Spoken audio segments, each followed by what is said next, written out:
کرنے والا جو دین سیکھنے میں شرم کرتا ہے، شرمیلے کو دین کبھی نہیں آئے گا۔ ارے یہ تو ضرورت ہے، ضروری چیز ہے، اس کے بغیر چارہ ہی کہاں ہے جو شرماتے ہو؟ تو شرم کرنے والے کو دین کا علم کبھی نہیں آئے گا۔ اور دوسرا، تکبر کرنے والا، گھمنڈ کرنے والا، اپنے آپ کو بڑا سمجھنے والا، اس کو یہ دین کا علم کبھی نہیں آئے گا۔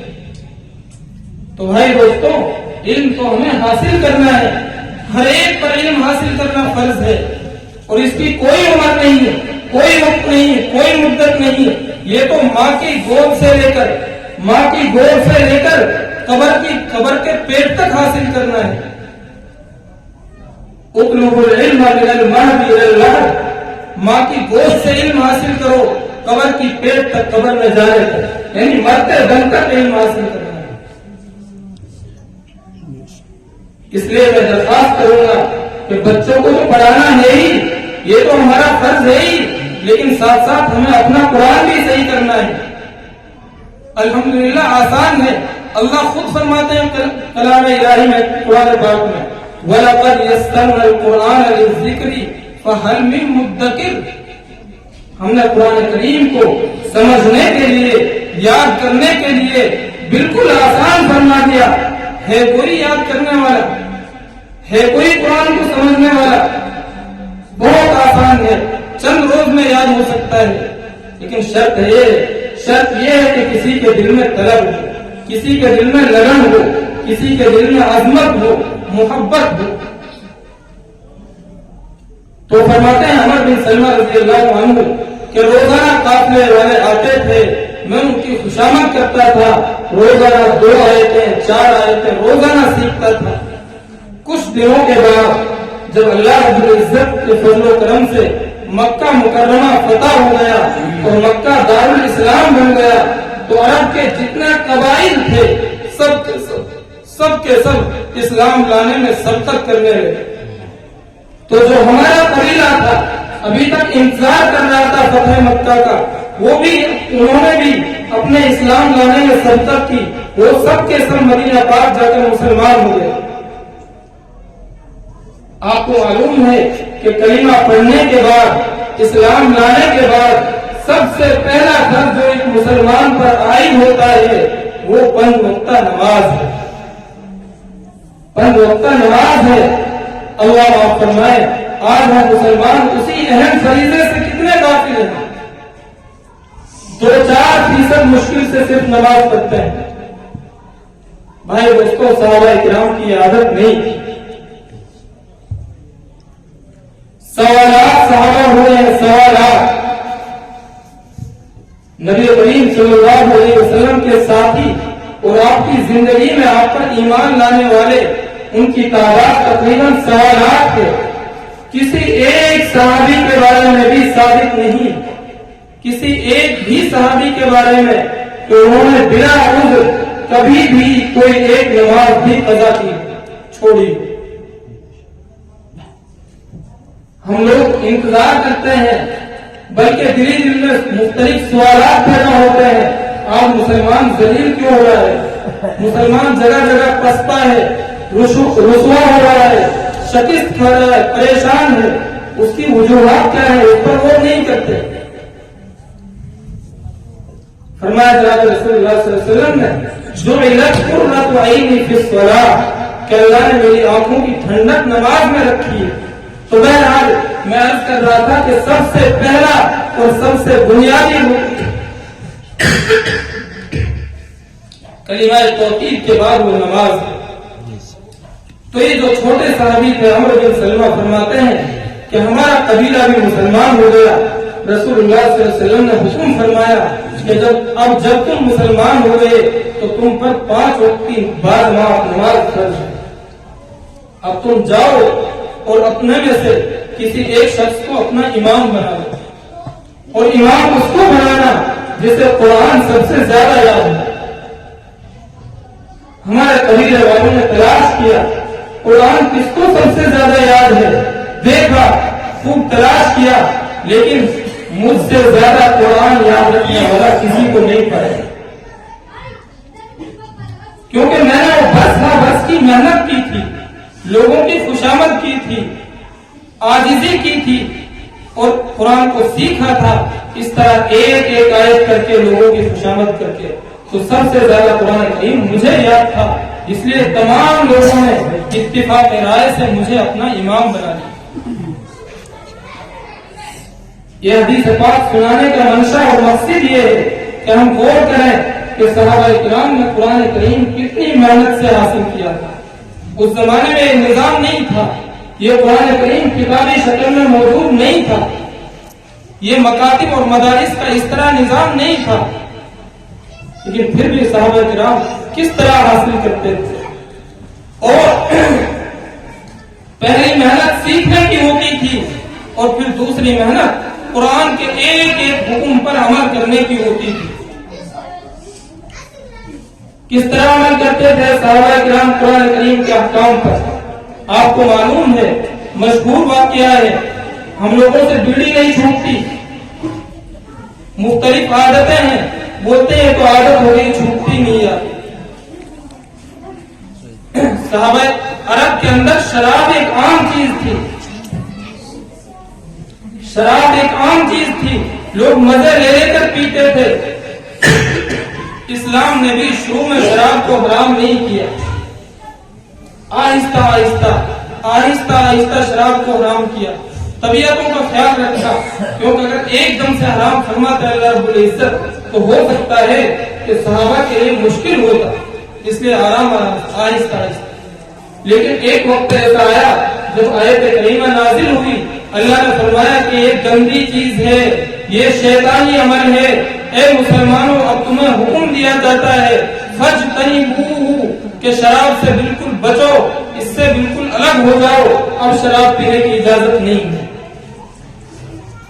تو دیکھنے والے بتاتے ہیں کتابوں کے اندر موجود ہے کہ مدینہ پاک کی گلیوں میں شراب کے مٹکے اس طرح پھوڑے گئے اور شراب اس طرح بہائی گئی جس طرح تیز بارش کا پانی گلیوں میں بہتا ہے. اس حکم کے نازل ہونے کے بعد کسی صحابی نے بھی شراب کے ہاتھ تک نہیں لگایا, یہ تھا ان کا عمل. کتنی محنت سے وہ پڑھتے تھے, کتنی محبت سے قرآن کریم کی تلاوت کرتے تھے. ابو داؤد شریف کی میں ایک واقعہ موجود ہے, حضور پاک صلی اللہ علیہ وسلم ایک جہاد کے سفر سے واپس تشریف لا رہے تھے, رات میں ایک جگہ قیام کیا, جہاں آپ کا قیام تھا وہیں ایک پہاڑ موجود تھا پیچھے کی طرف, جہاں سے اندیشہ تھا کہ دشمن آ کر اچانک حملہ کر دے رہا تھا. تو آپ نے پوچھا صحابہ کرام سے کون ایسا آدمی ہے جو آگ پہرا دے. چنانچہ دو آدمی تیار ہو گئے, ایک مہاجری اور ایک انصاری. رسول اللہ صلی اللہ علیہ وسلم نے ان کو ایک خاص جگہ بھیج دیا اور تاکید فرمائی کہ تمہیں بہت احتیاط کے ساتھ بیدار مغز کے ساتھ اپنی ذمہ داری ادا کرنی ہے. تو یہ دونوں حضرات اس خاص جگہ پر پہنچ گئے, آپس میں مشورہ کیا کہ دونوں کا ایک ساتھ جاگے رہنا مناسب نہیں, کیونکہ ہو سکتا ہے کہ جب دونوں ساتھ جاگیں گے تو بہت ممکن ہے کہ تھکان غالب ہو جائے, وہ دونوں بیک وقت سو جائیں اور جو ذمہ داری دے کر آپ نے بھیجا ہے وہ ادا نہ ہو. اس لیے بہتر یہ ہے کہ ایک جاگتا رہے اور دوسرا آرام کرے. چنانچہ ایک صحابی جاگتے رہے اور دوسرے صحابی سو گئے. بڑی عبرت کی حدیث ہے, ان حضرات کے اندر وقت کی بڑی قیمت تھی, وہ اپنی زندگی کو بہت اچھے طریقے سے وصول کرتے تھے. ہم لوگ گھنٹوں ضائع کر دیتے ہیں فضول باتوں میں, بیکار باتوں میں, لا یعنی باتوں میں, تیری میری غیبت میں. دیکھیے صحابہ کی سوچ, مشورہ ہوا کہ ایک سو جائے اور دوسرا جاگتا رہے, پہرا دیتا رہے. چنانچہ ایک صحابی لیٹ گئے, آرام کرنے لگے, سو گئے. دوسرے صحابی جو جاگ رہے ہیں انہوں نے سوچا کہ خالی وقت گزارنے سے کیا فائدہ، خالی جاگنے سے کیا فائدہ، کیوں نہ میں نماز پڑھوں، جاگتا بھی رہوں گا، پہرہ داری بھی ہوتی رہے گی اور اللہ کی عبادت بھی ہوتی رہے گی تاکہ بیکار وقت نہ گزرے۔ یہ سوچ کر انہوں نے نماز کی نیت باندھ لی اور قرآن کریم کی تلاوت شروع کر دی۔ قرآن پڑھتے رہے، مزے لیتے رہے، نماز کا لطف اٹھاتے رہے۔ کچھ دیر میں دشمن کا ایک جاسوس ادھر سے آیا، اس نے دور سے دیکھا کہ ایک شخص کھڑا ہوا کچھ کر رہا ہے، تو اس نے جان لیا کہ کوئی موجود ہے، تو قریب تو نہیں آیا لیکن اس نے تیر کمان نکالے اور نشانہ لگا کر دور ہی سے وار کیا، وہ ان صحابی کے جسم میں آ کر تیر پیوست ہو گیا، خون کے پھوارے بہ پڑے، خون بہنے لگا، نچڑنے لگا، لیکن وہ برابر نماز میں مشغول رہے۔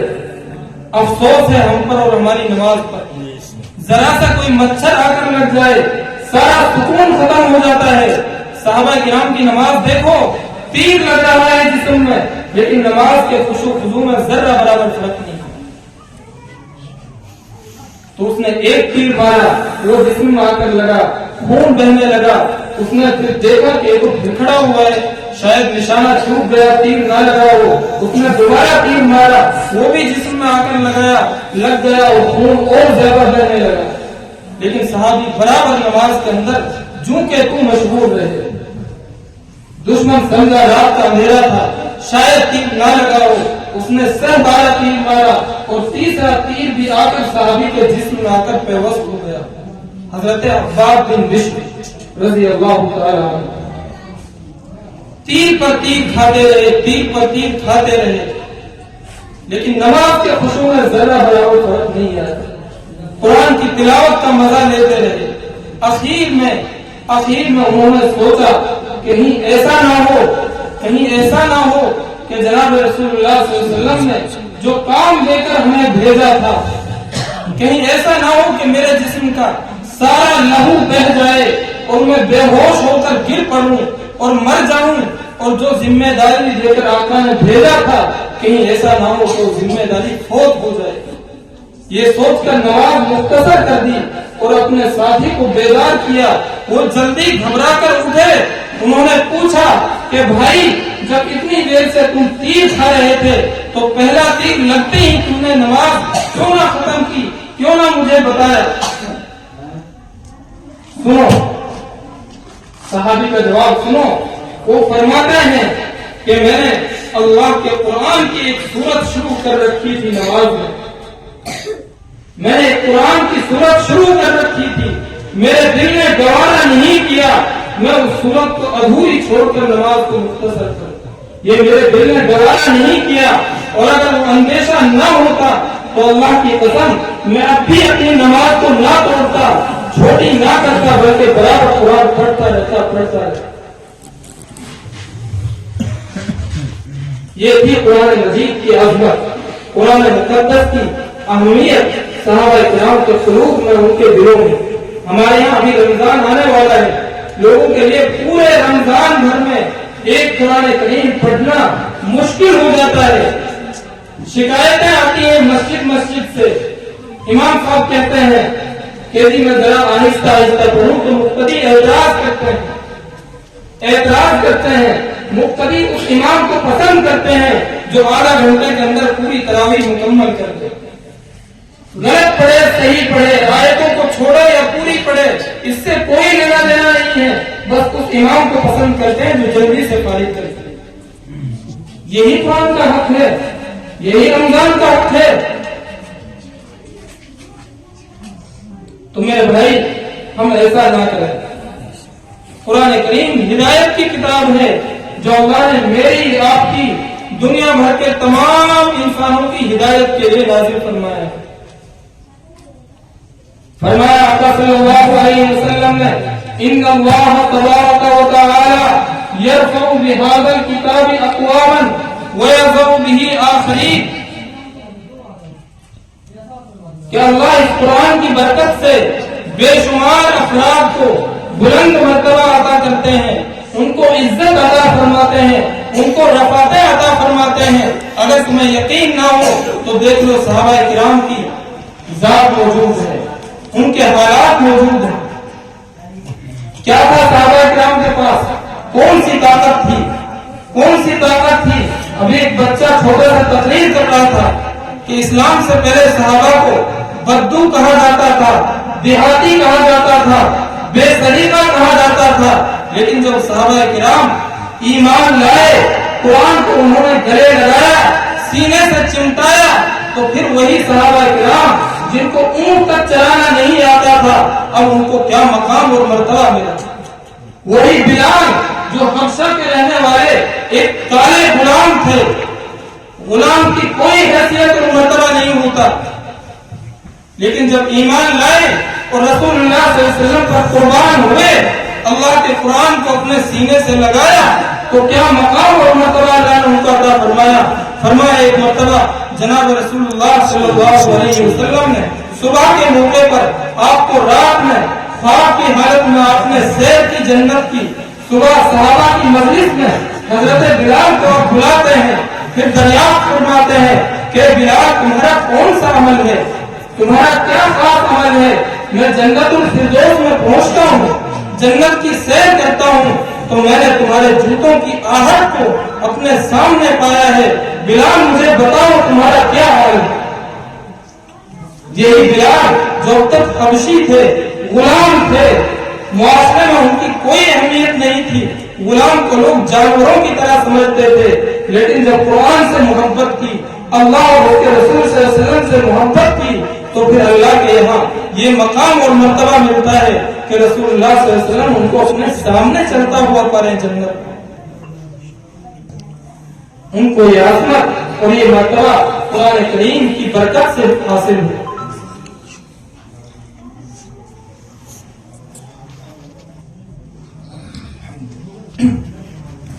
اس لیے میرے بھائی ضرورت ہے اس بات کی کہ ہم قرآن کریم سے سچی محبت اپنے دلوں کے اندر پیدا کریں، اہل قرآن کو اپنا پیشوا مانے، علماء کو اپنا مقتدا مانے، ان کو اپنا رہبر مانے اور ان سے سچا تعلق ہم قائم کریں۔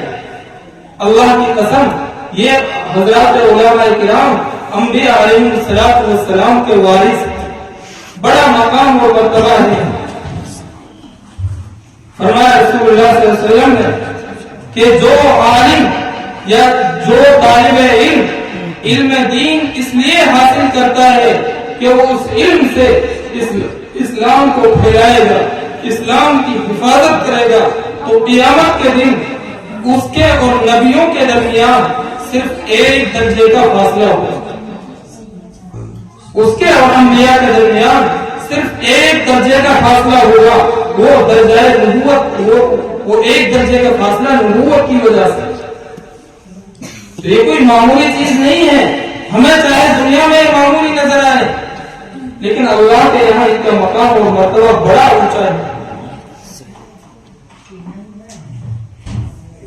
اس لیے ہر مسلمان پر ضروری ہے کہ وہ اپنے علماء سے محبت کرے، اور محبت بھی سچے درجے کی ہو۔ کیا آپ نہیں چاہتے کہ آخرت میں ہم علماء کے ساتھ ہوں؟ ہر مسلمان چاہتا ہے، ہر مسلمان چاہتا ہے کہ آخرت میں اس کو اچھا مقام ملے، اچھا مرتبہ ملے، تو اس کی صورت یہی ہے کہ ہم دنیا میں علماء سے محبت کرنے والے ہیں۔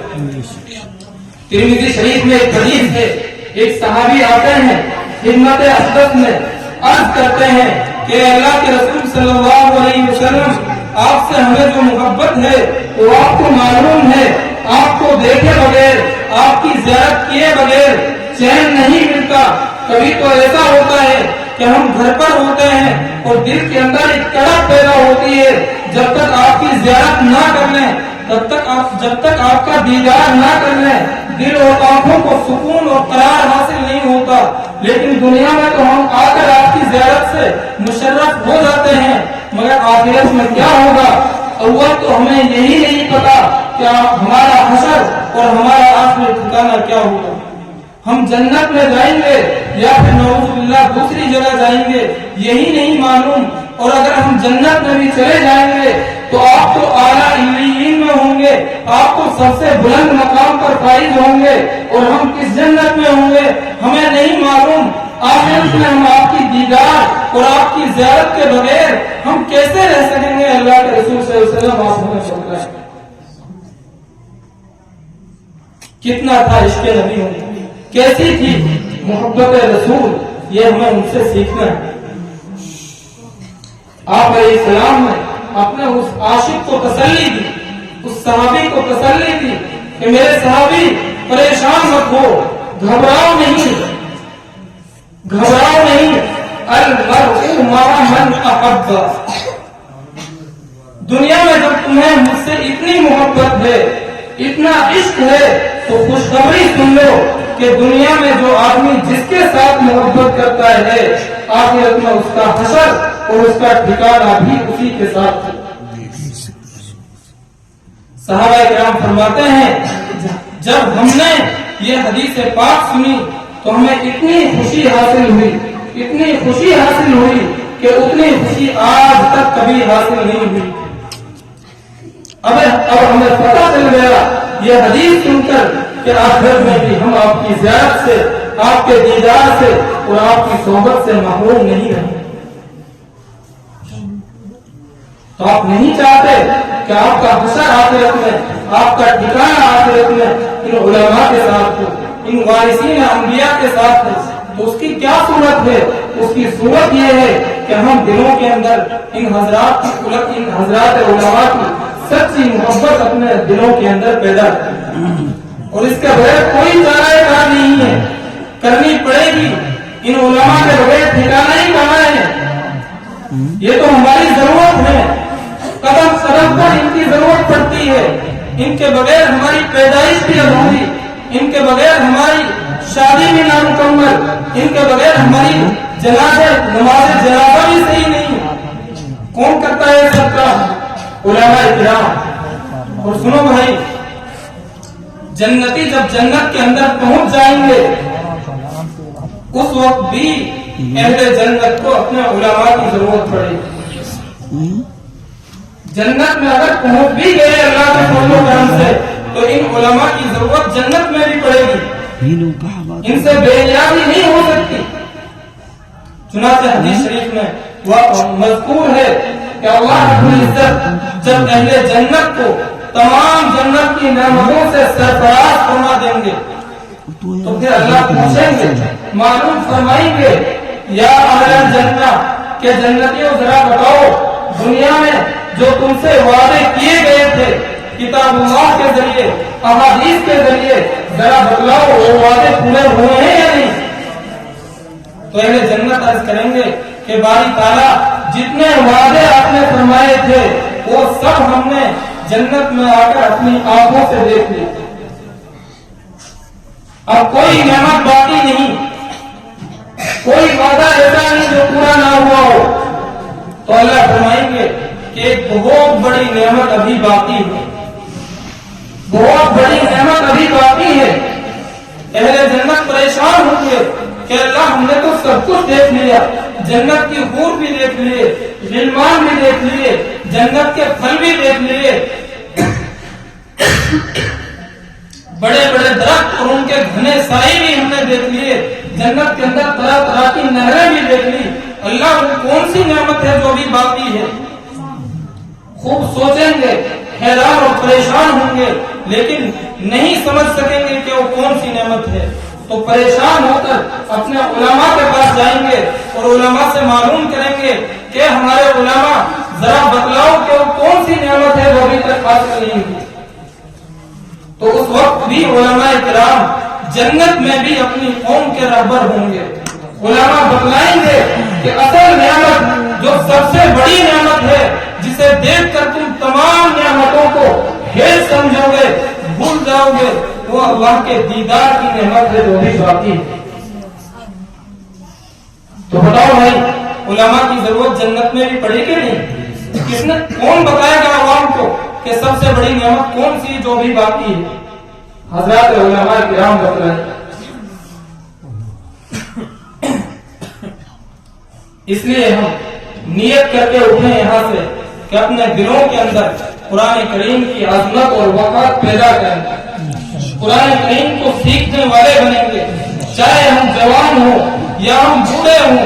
اللہ کی قسم اگر ہم سیکھتے سیکھتے مر گئے، سیکھنے کی کوشش کرتے رہے تو ہمارا حشر علماء کے ساتھ ہم اٹھائے جائیں گے، خود بھی سیکھیں گے، اپنی اولاد کو بھی قرآن کریم سکھلائیں گے۔